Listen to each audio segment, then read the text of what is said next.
¿O qué tal queda el trineo, Miquel? Bien. ¿Arrastraremos o qué? Pero eso no lo tengo tan claro. A ver, arrastrar lo arrastraremos.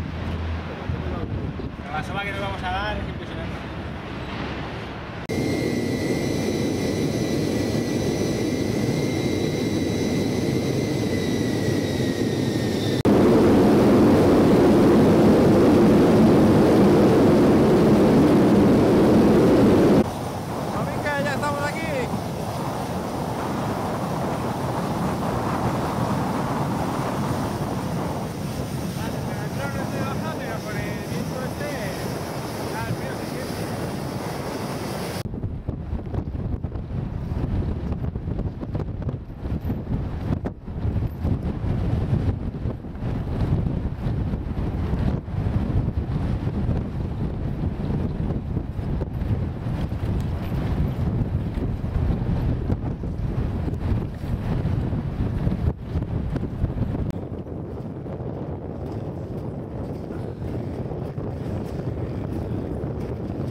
¿Qué tenemos hoy de menú?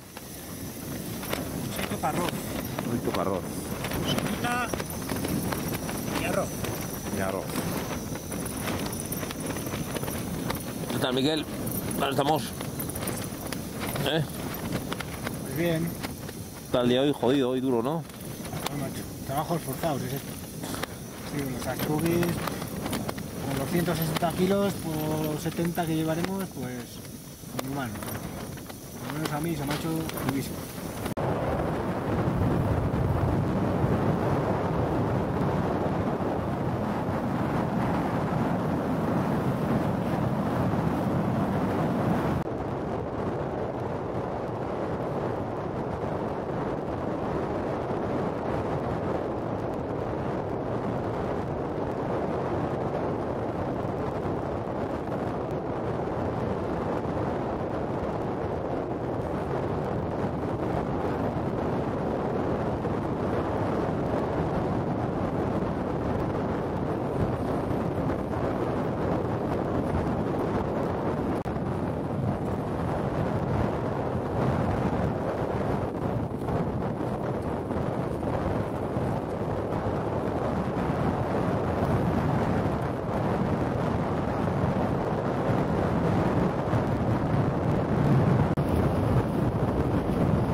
¿Qué? ¿Aguantaremos los 100 kilómetros por hora?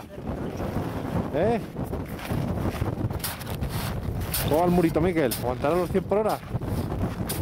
¿Eh? ¿Eh? ¿Aguantaremos los 100 por hora? Bueno, vale. Bueno, si no tenemos ahí un agujero que nos puede salvar.